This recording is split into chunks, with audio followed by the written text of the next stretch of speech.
Hi everybody, my name is Oren and I am one of the facilitators behind Post Pieces, and today I'm going to do a little tutorial about perspective drawing. So all you're going to need is a blank page, a pencil, a rubber and a ruler or a straight edge. I don't own a ruler, so I'm using a Beano postcard. Yeah, so it's just like a little bit of creative fun. It doesn't have to be too perfect, and yeah, so Okay, so let's get started. The first thing you want to do is draw a point in the middle of the page.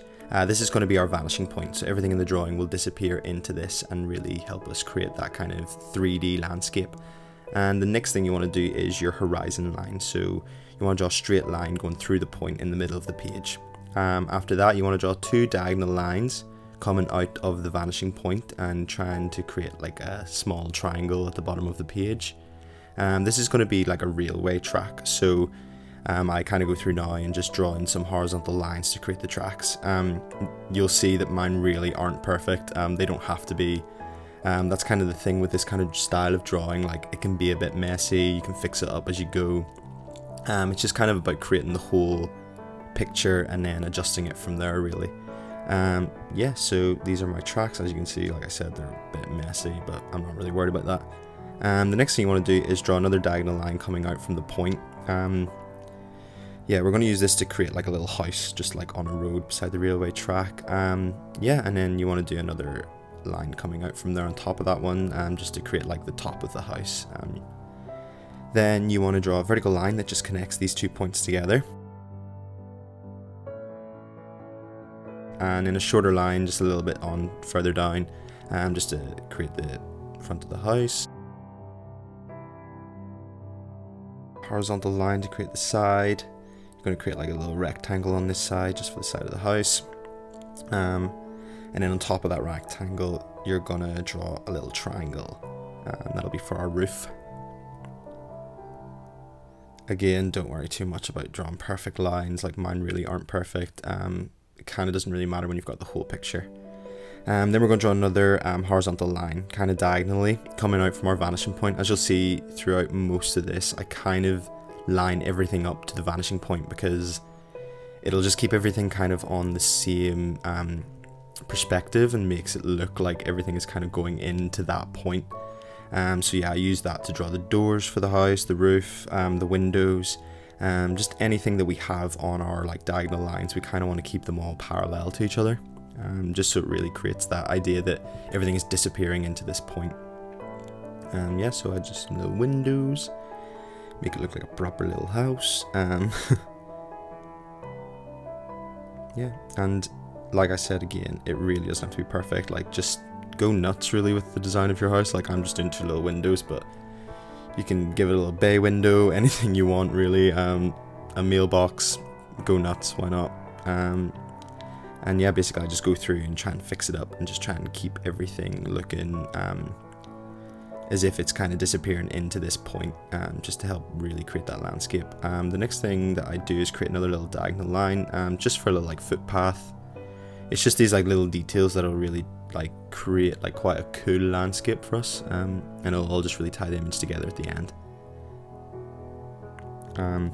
Yeah, throughout this as well, I just kind of go through and tidy up my lines. Like any diagonal lines that we use to draw like the roof and things like that, I'll just go through and rub them out because they're not really important to the end image.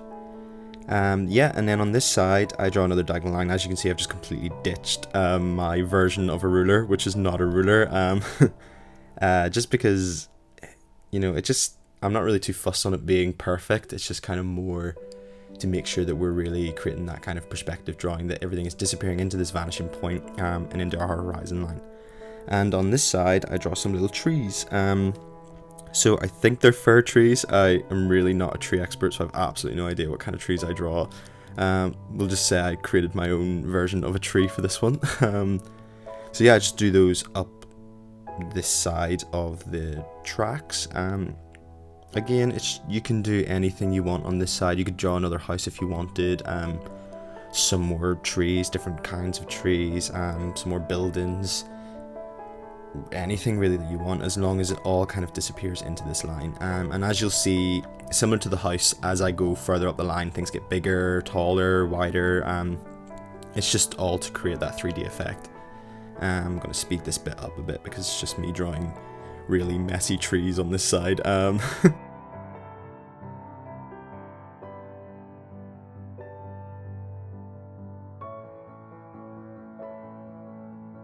Yeah, so after that I just go kind of through and add in some details. I'm quite happy with both sides just being the house and the trees. I don't really want to overcomplicate it because perspective drawing is quite a simplistic way of drawing, so it just helps create like landscapes. Like I do a lot of comic drawing, and I kind of use this to really help create that world and like 3D effect in that. Yeah, so now I'm just adding some little details like some bushes, some trees, just little bits and pieces that'll just really help bring the drawing to life. Again, you can go nuts with this, draw whatever you want. You can do a dog, a mailbox, absolutely go wild, have fun. That's like the whole point of this. Yeah, and then I start to do some more trees. For the trees I do draw another diagonal line, but that's just to keep me right. Again, I can go through later and erase this.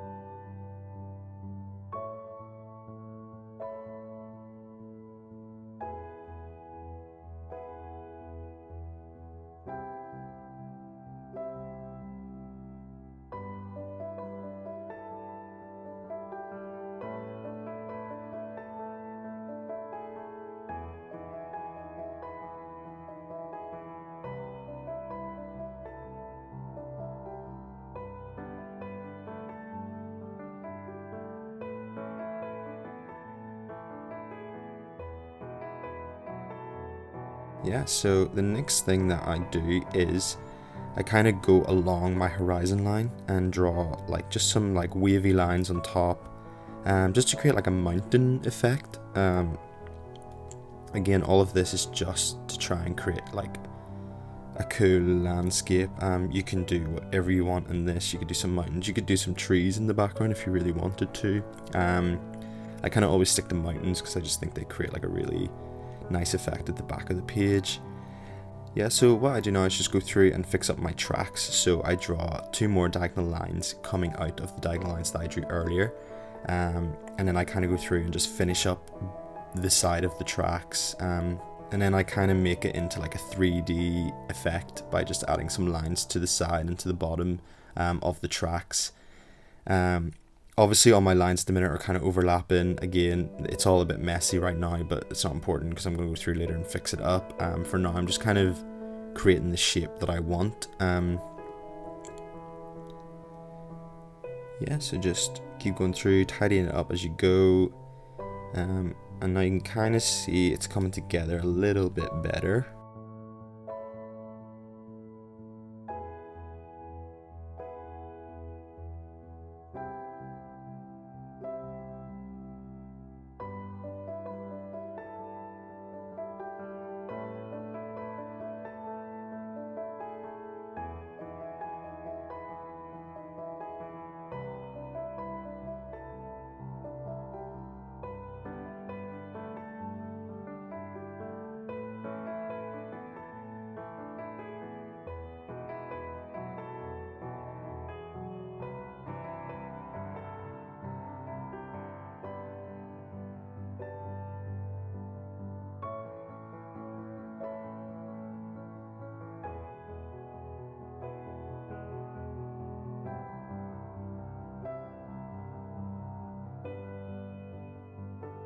Okay, so that's kind of it in regards to my landscape. So the next thing I just kind of do is go through and just literally squiggle some lines on the top of the page to create some clouds.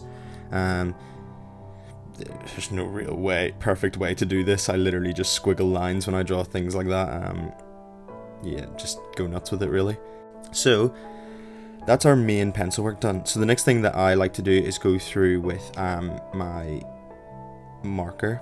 So I use multi-liners. I really like them. So the ones that I use are Pigma Micron, and I think I got them on Amazon. They're not very expensive. They come in like a big box with all different sizes, and they're really great for like adding like a comic book effect. I always multi-line most of my drawings. They're especially good for like watercolor stuff, which I do a lot of, and I do a lot of comic book kind of stuff, so I always go over a lot of pencil work. using these multi-liners. They're really great. They last a really long time. I've had this box for like maybe 2 years, maybe longer than that. Yeah, so I'll just speed this bit up because it's just kind of me going over what I've already designed. Feel free to do the same or just go over it in a darker pencil if you like.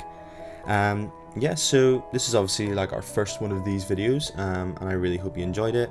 It's just a bit of fun, just something creative that you can kind of go wild with. You don't really have to follow my tutorial step by step. You can add your own little bits, you can change up the house, the trees, anything. Do some more buildings if you want. Depends on what you kind of want your landscape to look like. So this is obviously one of our first videos, and kind of my first time doing anything like this. So yeah, I really hope you enjoyed it, and if there's anything in particular that you'd like to learn how to draw, you know, I kind of mostly stick to portraiture stuff. I do a little bit of landscapes here and there, but my main kind of forte, as you could say, is portraiture. So if there's some stuff on that you maybe like to learn how to draw, yeah, just send me a message on my Instagram, which is @ormcnulty, and then also head over and follow the Post Pieces one, and you can see what we get up to over in there. Yeah, and just thanks so much for watching. I hope it was useful, and if you need any help or advice on anything or want any more tips on this, then yeah, just give me a shout anytime. Thank you so much.